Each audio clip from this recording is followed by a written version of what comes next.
Are you ready?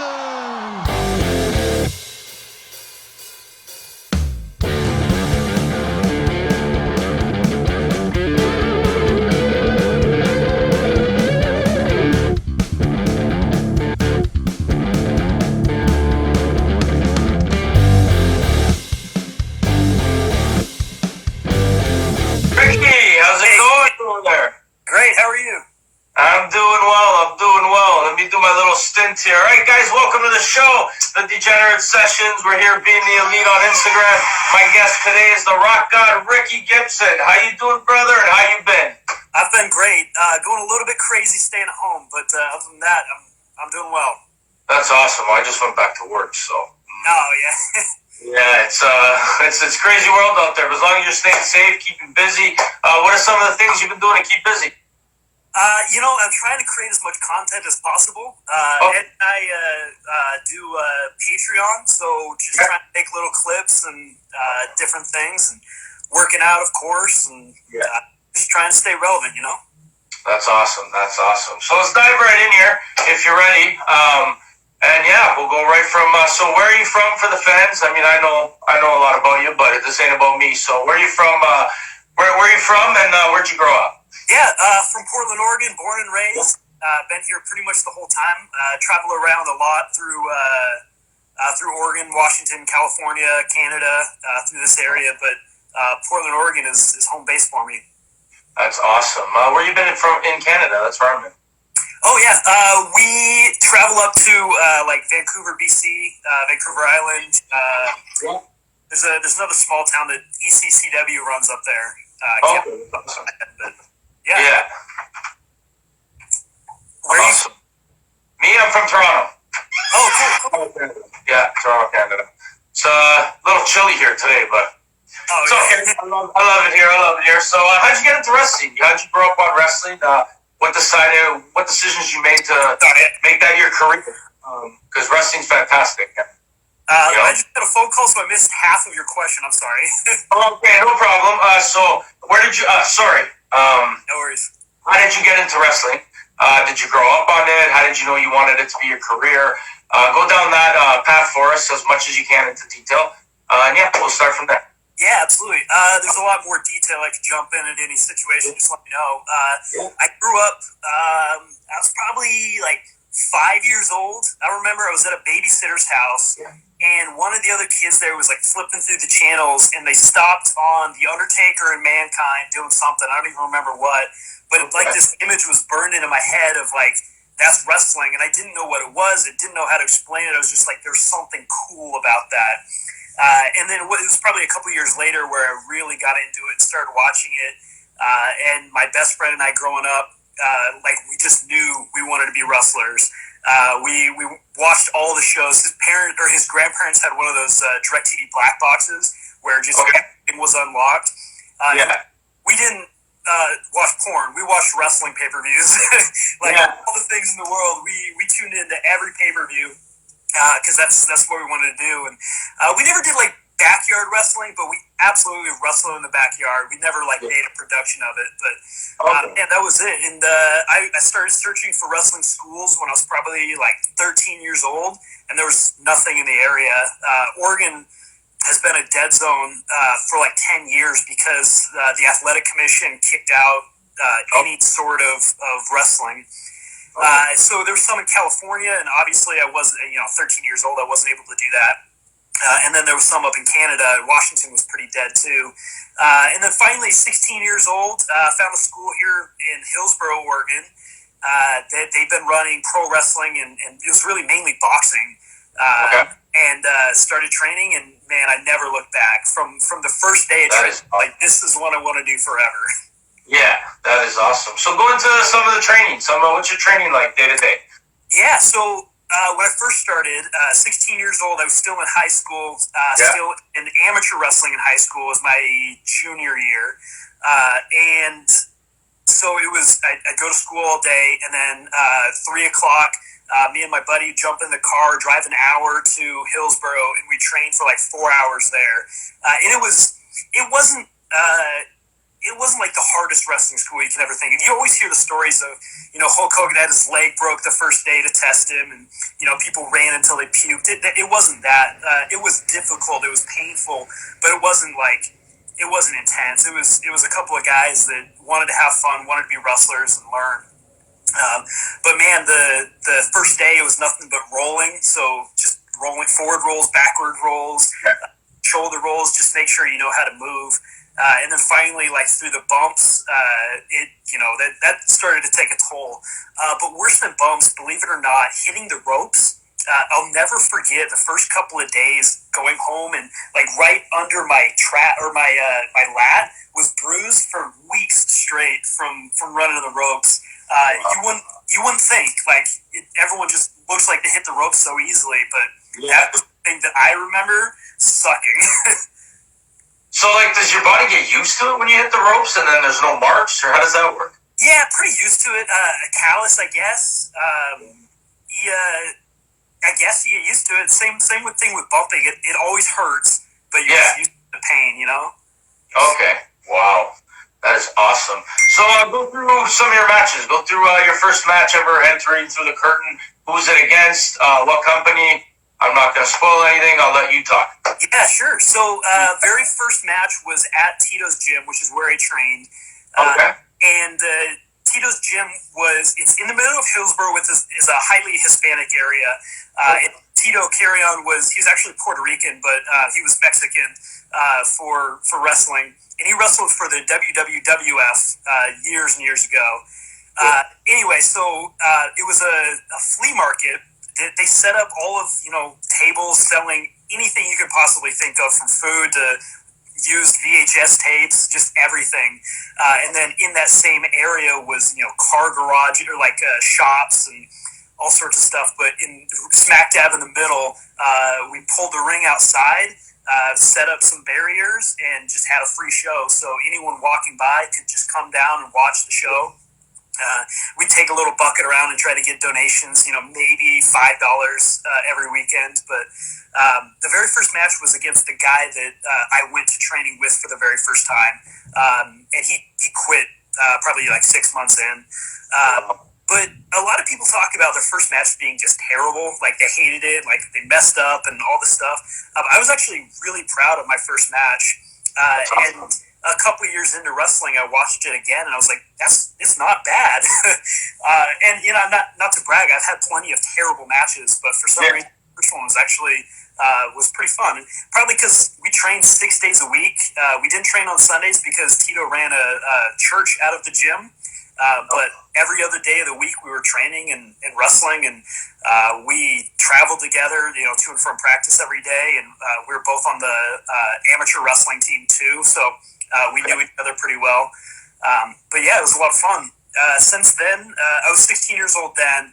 A couple months after my first match, a guy from a local company, one of the big, you wouldn't know him, but one of the guys came to Tito's Gym. He's like, hey, I got a spot at PMPW down the road, and we need a guy, but they film for TV, and it was public access, but they film for TV. He's like, you're too young, we can't put you on TV, but you can wear a mask.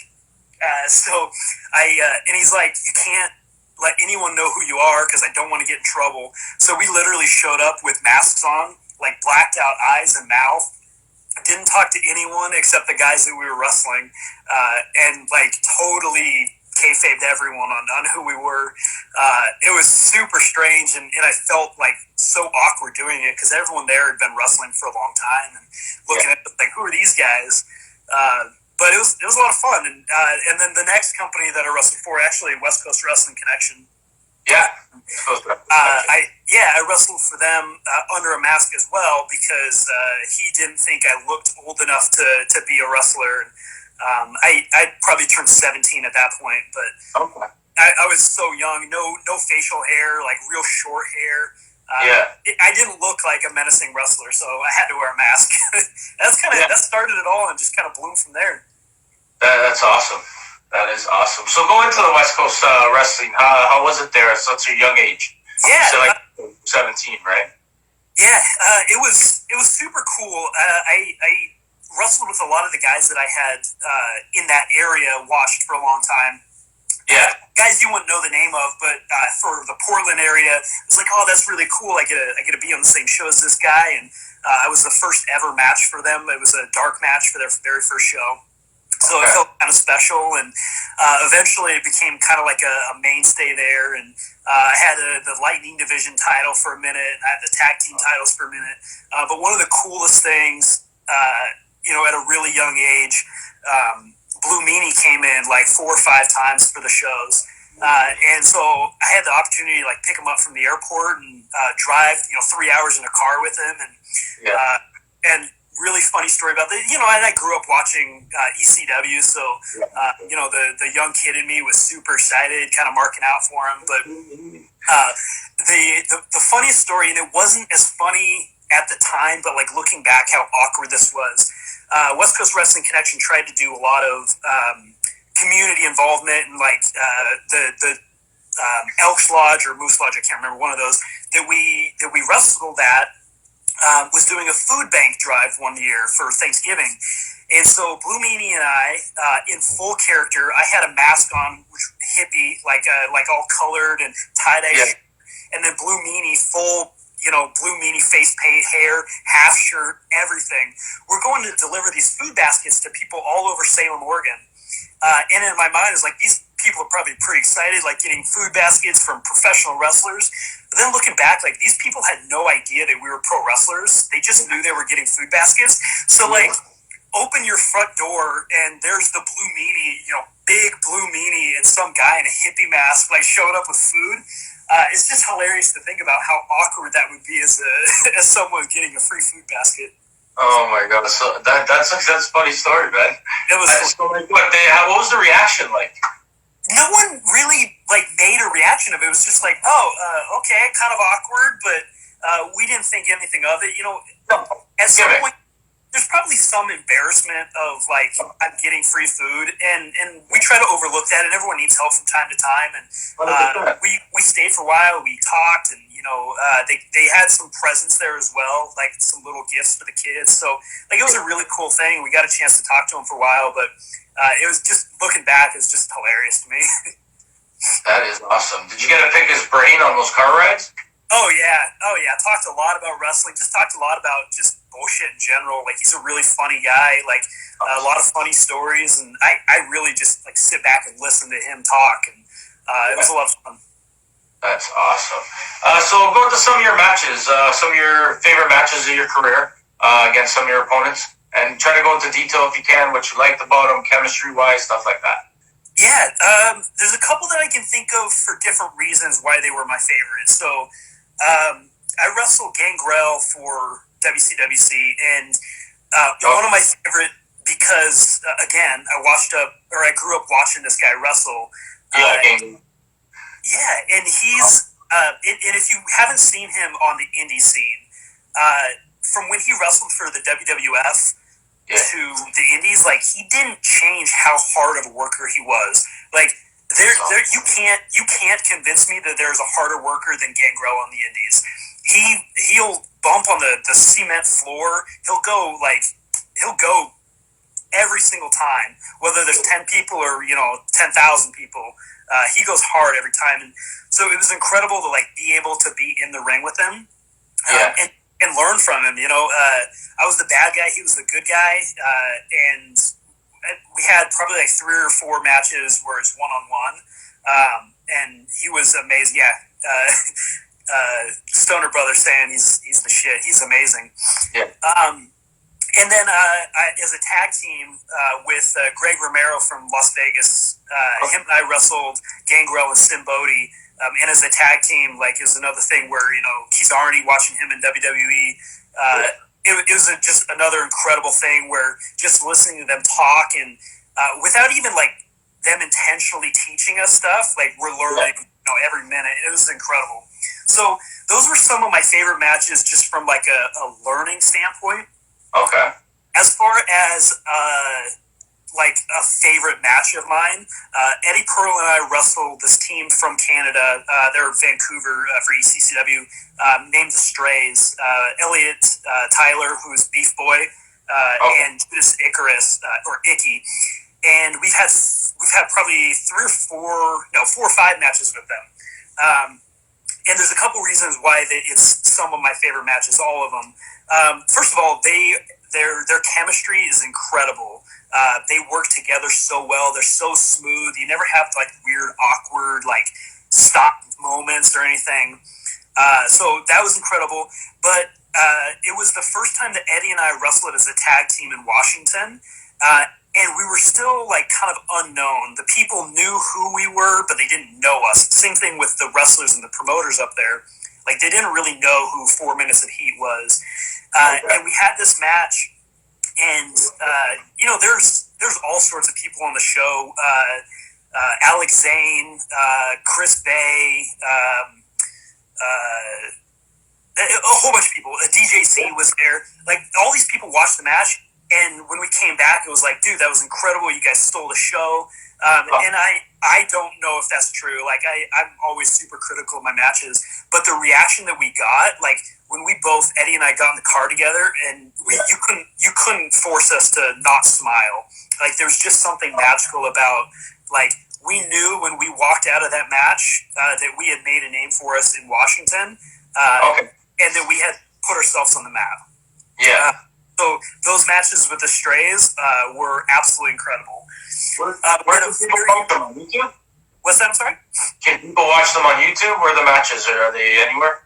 Yeah, I know you can find them on Twitch. So 321 Battle, we have a match with the Strays on 321 Battle's Twitch. Okay. And then on IWTV, for Without a Cause, we have 3 matches with the Strays at Without a Cause. Awesome. And yeah, they're phenomenal. And then my other favorite match was at Hood Slam in Oakland, California. They've been killing it in the California scene, really all over forever. And I had a match with one of the Stoner Brothers, a tag match. The Stoner Brothers, and I'm so sorry, but I can't remember who else was in that match. But it was another thing where we walked back through the curtain and we knew we had made the impact in Hood Slam, and that was kind of our in California. And have you ever seen the Stoner Brothers wrestle? Not live. No, I've seen them on. Yeah. So, yeah, they wrestle all over California. They killer guys. Anyway, phenomenal guys. Like, they're big dudes that super strong and incredibly athletic. You would never believe, like, just looking at a picture of them, that they were that athletic. But they're incredible. So yeah, those are some of my all-time favorites all around. That is awesome. Where did the name 4 Minutes of Heat come from? Yeah, so I wrestled in Vegas for a company called Paragon Pro Wrestling for a minute. And at the time, I was doing a thing where I would come out, set up a stool in the middle of the ring, set up a microphone. Probably you've seen like Elias does it now. This was before Elias did it, and I wasn't the first. Someone else had done it before me, but I was doing that, and I was trying to play a song that they gave me. The title was 7 Minutes of Shine, and it's an inside wrestling term. Like, the shine is when the good guys are on top. The heat is when the bad guys are on top. So D'Lo Brown, Matt Stryker, and Sin Bodhi were the agents of the show, and that they gave me the 7 Minutes of Shine as a song. And then when I needed a tag team, they were like, 4 Minutes of Heat, like, it just works. It was really just supposed to be like this one-off thing that it worked so well, and Eddie and I clicked. We didn't intentionally go in to be a tag team together. He was actually tagging with someone else at the time, but started traveling around and started doing more matches together. It just organically grew really well. That's the best when it organically grows. That is the best. So name us like a dream match for you. Singles, tag team, both. Anybody you haven't wrestled yet, you can pick AEW, NXT, New Japan, Ring of Honor, anywhere in the world. Name us a couple.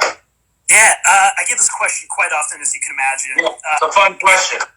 It is, and my answer changes frequently because I always think like, oh, that would be really cool. So I have a couple in mind.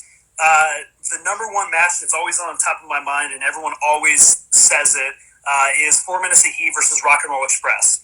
And it was advertised. We're actually supposed to do it last year in September, and they had to cancel like a month before the show happened. Super disappointed. I've been told it will happen again. You know, in wrestling, you never know. Things change. Yeah. But that's my dream match as far as tag team goes. If I could go back in time, I would love Eddie and I to wrestle Arn Anderson and Tully Blanchard. We've watched so many of their matches, and they tell a story so well. Incredible. I think we would have a lot of fun and learn a lot from them as a tag team. So those are the tags. As far as singles, like there's so many people that I want to wrestle. But if I had to pick one, Chris Jericho, a guy that has been in every company there is, has done phenomenal things in every company, and just all around cool dude. He is. He's awesome. He's from Canada. Oh yeah. And the besties in the world. I've been told 100 times that I need to wrestle besties in the world. That was another one that was it was supposed to happen in April of this year, and then Corona happened and changed. The whole world changed. The whole world changed, man. It's nuts. That's awesome. What's coming up? Sorry, go into detail any future plans you have. Sorry about that. Any future plans you have in detail? Any projects you can tell us about that you can go into detail? No spoilers. Don't want to get in trouble on anything. So anything you can tell us. Yeah, I'll answer that. Let me answer this question in the chat here. Okay. I would love to wrestle the Young Bucks. They would definitely be a team that would be on that top of that list. Yeah. It's so. I mean, there's so many teams that would be on there, and I did mention the Young Bucks. I normally do, but I apologize for not saying them earlier, or not so Young Bucks. Yeah, well, they kind of said like the Young Bucks blew up years ago, and they're one of the teams that brought me back into wrestling, and right now wrestling's exploding, and it's awesome because with social media we can all grow, right? And I always wanted to pursue a career in here in wrestling, so I started doing interviews. I got off the boat, my buddy pushed me, and that was it. But yeah, enough about me and everybody else. Let's go back to you. So any future projects you got coming up? Anything you go into detail? Anything you can tell us? Yeah, as far as future goes, like you kind of hit it on the head with the wrestling scene is blowing up right now. I can't even count how many major companies are out there with WWE, Impact, MLW, NWA, AEW, New Japan.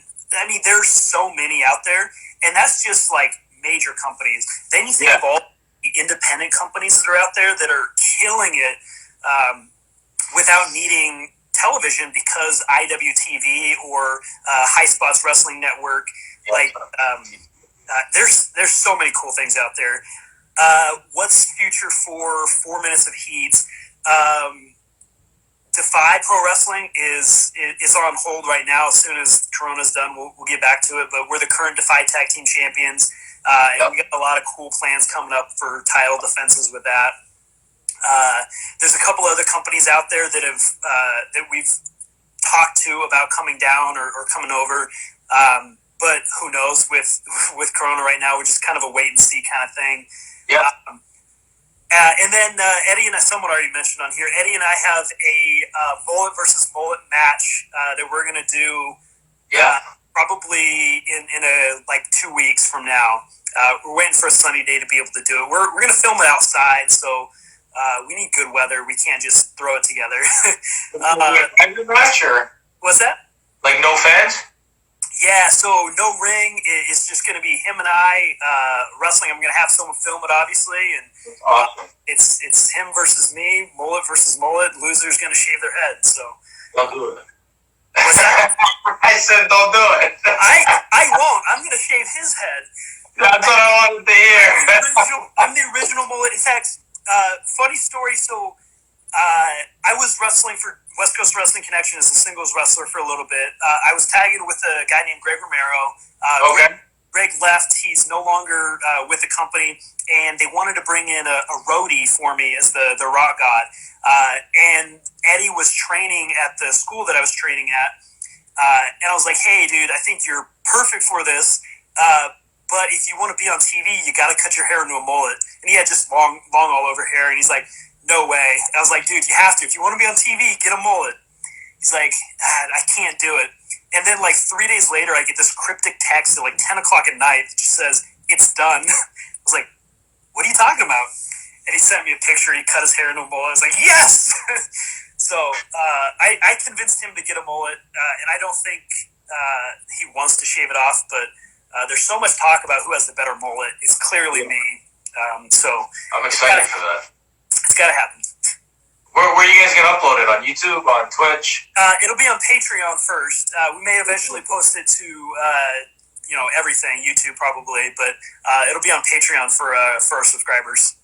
Okay, awesome. All right, guys. Well, that's I'm going to wrap up here. That's our interview with the rock god Ricky Gibson. Thank you for coming on the show. You can check him out all over the internet, Twitch, YouTube.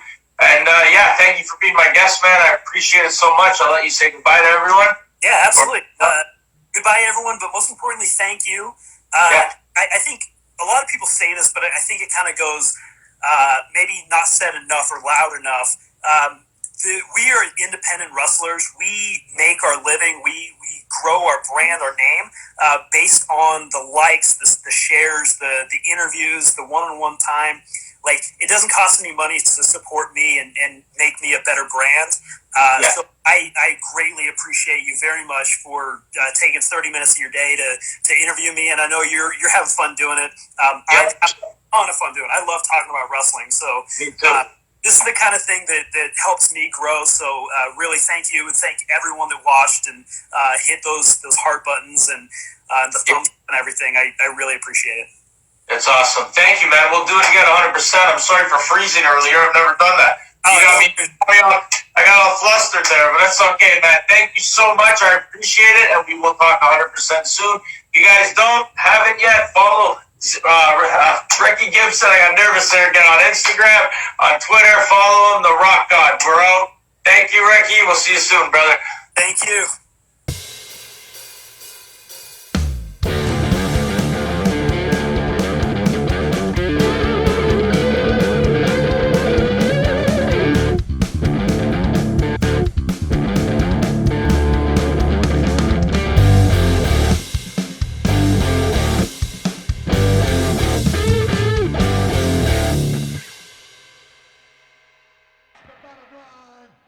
Dom Twos.